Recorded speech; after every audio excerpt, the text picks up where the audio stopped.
But, you know, that I am gentle, but I'm also, I have a side of me that's just like, I must Iggy, really.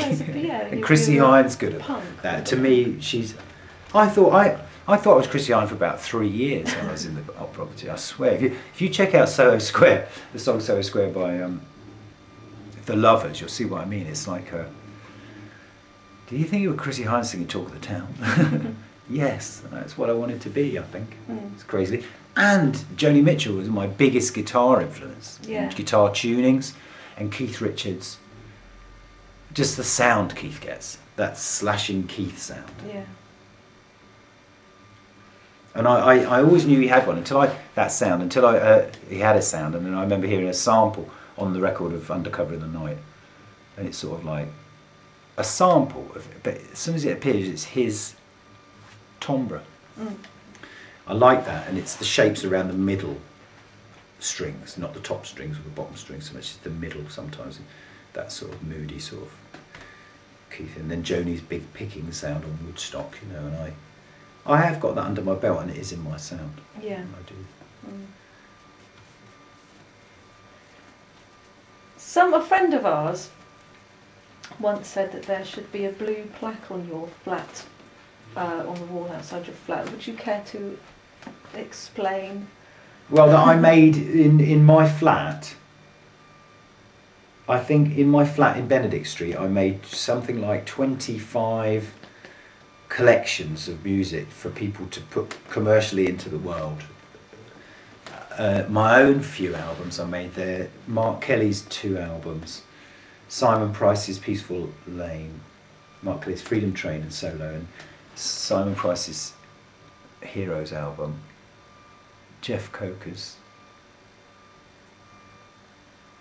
Music from the Clouds, it was called, and him and Neil Cattrall's album Sundance, I think it's called, yeah. Helen Tucker's brilliant solo recordings, I think they were called, which I don't have a copy of. I don't think she does either. See what happens. So he doesn't kind of hold on to them. It's sometimes very difficult to. And Sarah Curtis, Fraser, with Nicky Harrison on violin, who wrote the strings for Angie, and my favourite Winter off Goat's Head Soup. Actually, I saw Nicky the other day. We saw him in the town. Yeah. He's sitting sunning in the benches, looking all like he's been sitting outside a very long time in the paull, which I think he was. That's where he was. Anyway, I've played many gigs with Nick too. We used to play festivals and small gigs. In fact, we played one in Asney when Gary Stringer, Jack Besson, Brett Finlay, Matt Jackson, and there was a band called Big Talk and a band called Chief. So if any members of Big Talk or Chief are watching, they were quite good. There was very chilly stuff going on, but they're good, dude. And yeah, I remember going to Greece and coming back and playing a gig. Nick was there. I remember my kids coming on the stage, play percussion as well. But Nick was amazing, and you can hear him on Flower Hill with Fraser, without a doubt, if you want to hear incredible piece of beautiful music. And you want 2 albums to listen to Poets, Pigs and Astronauts by Kula Shaker and It's a Picture by Fraser, just over and over again, and you'll get the picture. There's just something in that that's just beautiful. So recording all those artists then, is that what made you kind of create Picture Records? I think it was Brett who said that we should put the first album out on its own label, and it was called Picture Records. I can't remember why. Something I wanted to do, and yeah, and after all the years of, I wasn't going to make another album that wasn't going to see the light of day, so we set about pressing them ourselves. That's it, simple as that. We had a few CDs, but it's mostly tapes. We just had piles and piles of tapes, and we just kept making them. We used to go to local news agents to get photocopies for the album cover. It was all proper cut and paste. It was a lot of fun, and it felt good to be in control of it, and and that was it. Off we went, and that's Picture Records. When we made Mark Kelly's album, I'd been away, and when I came back, we made his album. He wanted to put that on Picture Records, and I was really chuffed that he wanted to put on Picture Records. I thought, this is cool. And Simon Price too, and Fraser always talked about Picture Records. They're picture records, recordings and masterings and stuff, but they're not all weren't all in the catalogue. But we had a catalogue, I think, with 12 albums in at one point, which I don't know if I've got a copy of, sadly. There was one. Yeah. But it's a tiny little booklet like that, Yeah. the size of a mini disc, which was based on one that Island Records did. They did this lovely little tiny catalogue once, which is alphabetical, like a kind of kids book. Yeah. And also I was really inspired by Apple Records as kind of, there were no contracts. We never had contracts. Some people said, you should have a contract. They're not doing that. And there was no fee to make the recordings. And if anybody ever wanted to leave and not press their records with us or their tapes with us, they could, it didn't matter. Stuff like that, that was it. And whatever came back to us. With Mark Kelly's recordings, still to this day, if he makes money on iTunes, he gives me a small share of it. But I wouldn't stand on that. It doesn't matter to me. It sounds crazy, but it doesn't matter to me. That's not what I wanted to do. I wanted to do that philanthropic thing.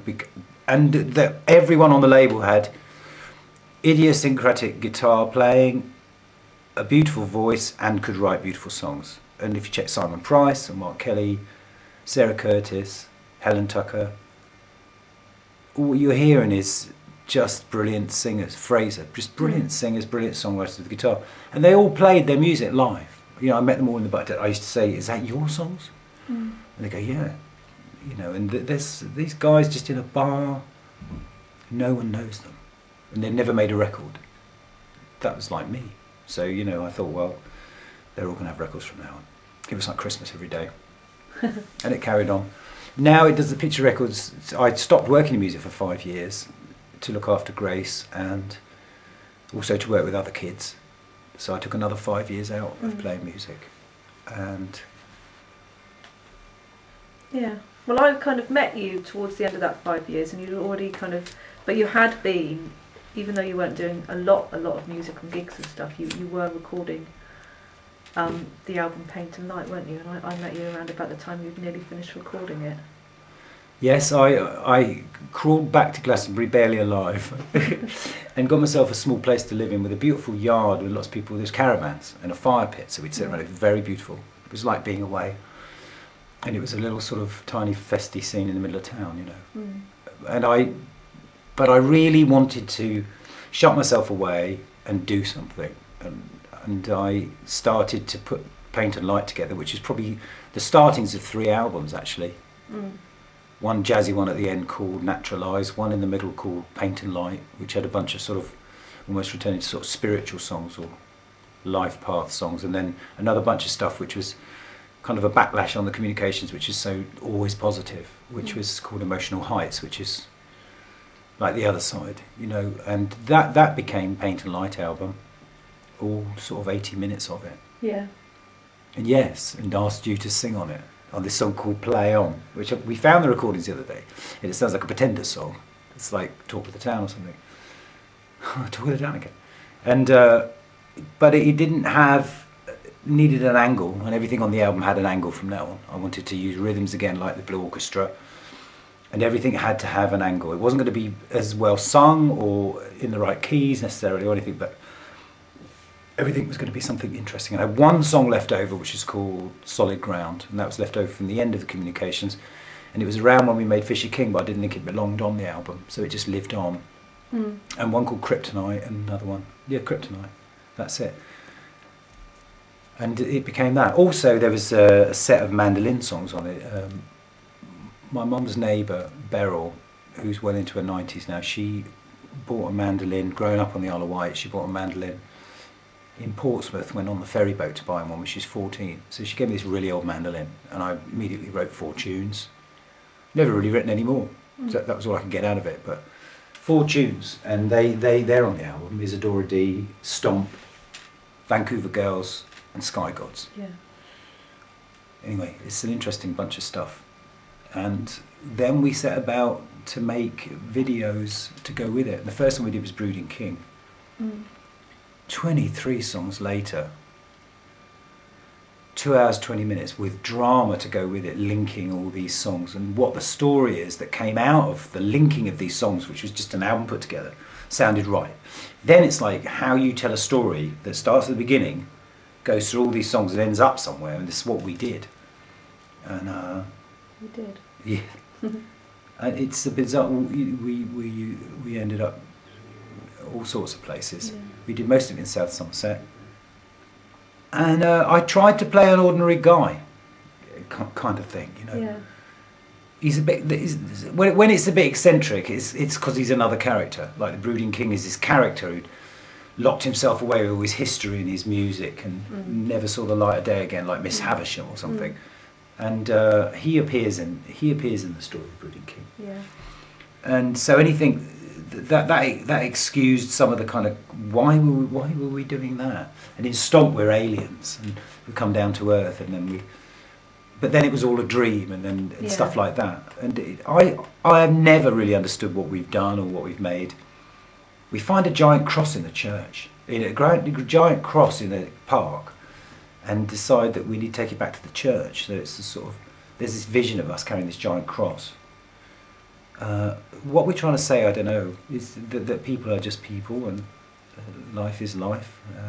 It's quite an amazing thing, because in a way we kind of let the story tell itself, because we were working within such a tight structure of it. So we'd said, well, how does that character dressed like that from that music video get to be dressed like that in this music video? And so we had to put these bits in.